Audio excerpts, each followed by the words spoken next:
Wedding customs. Marriage is a part of nearly every culture in the world, but marriage traditions vary greatly from place to place. The wedding dress. In many countries, it is customary for the bride to wear a white dress as a symbol of her innocence. The tradition of wearing a special white dress for the wedding ceremony started over 150 years ago in 1840, when Queen Victoria married in white. Before that, brides wore all sorts of colors, even black, and most could not afford to buy a dress that they would only wear once. Modern brides are more fortunate. Dresses are still white, but are now available in a variety of styles and fabrics.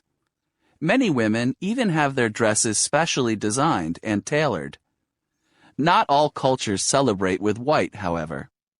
In certain Asian countries and in the Middle East, red and orange are considered symbols of joy and happiness. In Asia, it is not uncommon for the bride and groom to change clothes several times as the ceremony progresses. The rings. In many cultures, couples exchange rings, usually made of gold or silver, during the marriage ceremony. The circular shape of the ring is symbolic of the couple's eternal union. In Brazil, it is traditional to have the rings engraved with the bride's name on the groom's ring and vice versa. In the United States, England, Canada, and France, the wedding ring is usually worn on the third finger of the left hand because it was once believed that a vein ran directly from this finger to the heart. But wedding and engagement rings aren't always jewelry for the fingers. In traditional Hindu relationships, the man gives the woman a bichia, a ring worn on the toe, as a symbol of their engagement. Flowers. Flowers play an important role in most weddings. Roses are said to be the flowers of love, and because roses usually bloom in June, in the Northern Hemisphere, this has become the most popular month for weddings in many countries. Ivy is also used in wedding bouquets because in early Greek times it was thought to be a sign of everlasting love. The flower bouquets of some Middle Eastern brides contain artemisia, a bitter herb, to symbolize that the marriage will survive both good times and bad. In Thai weddings, the mothers of the bride and groom lay flowers on the shoulders of the couple to bring happiness and luck to their marriage. Flower garlands are also exchanged in addition to rings to represent the beauty of marriage and life. After the wedding ceremony, it is customary in many countries for the bride to throw her bouquet into a crowd of well-wishers, usually her single female friends.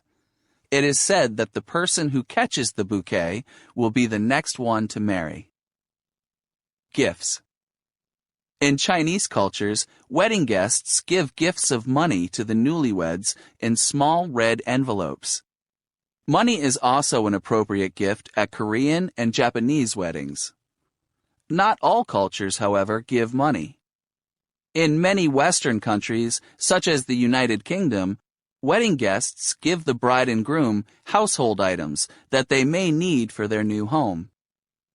In Russia, rather than receiving gifts, the bride and groom provide gifts to their guests instead.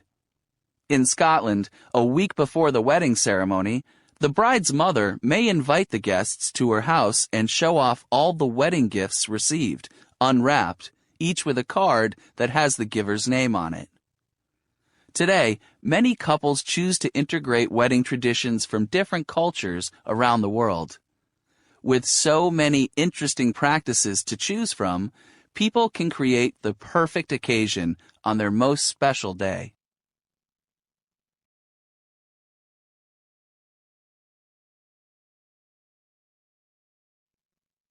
Travel Diary, Yen Shui Fireworks Festival, by Michael Liu. I just returned from the most amazing experience of my life at the Yen Shui Fireworks Festival.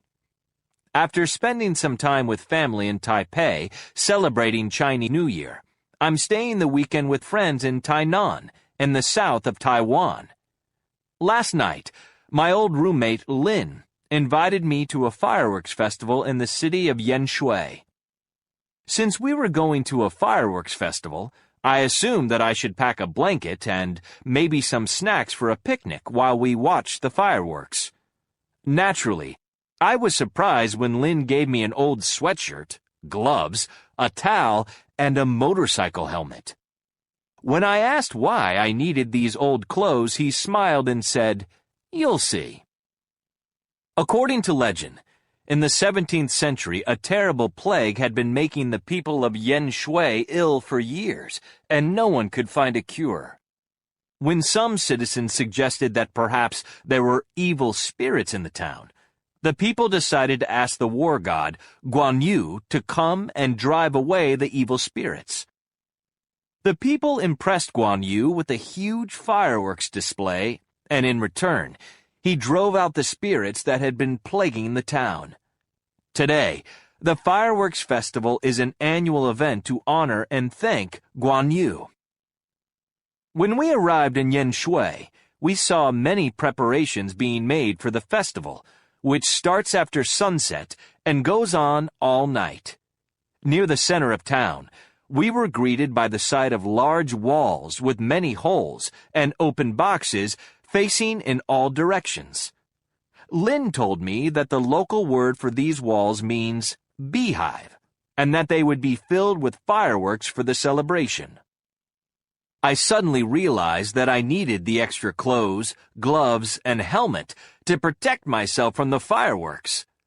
I looked around and noticed workers stuffing the beehives with fireworks of all kinds. Lin could see what I was thinking, and he said that many people are injured by fireworks at this festival every year. I soon saw that a few participants wear very little protection from the fireworks and receive many burns to the skin. Nevertheless, we went to the main site where the fireworks would be lit. A group of people were worshipping a statue of Guan Yu in front of a small beehive. After they sang a prayer, they took the statue away, and the crowd pushed forward. Lin said, "Put on your helmet and hop up and down a little when it starts." His advice was confusing, but when a man started to light the beehive, everyone started hopping, so I joined in. Moments later, rockets were screaming, booming, and popping in all directions. Fireworks collided with my helmet and bounced off my body. I closed my eyes, and all I could smell was smoke from the explosions. It was over in a few seconds, but it felt much longer. I realized that the hopping was to shake off any fireworks that might get stuck and burn you. My heart was racing, and I could feel a big smile on my face as I caught my breath and brushed myself off. That beehive was the first of many, and each one seemed more amazing than the last. Now I understood the name beehive. The sound of the fireworks became a constant buzzing in my ears. When we got home, we changed and left our clothes outside because they smelled of smoke.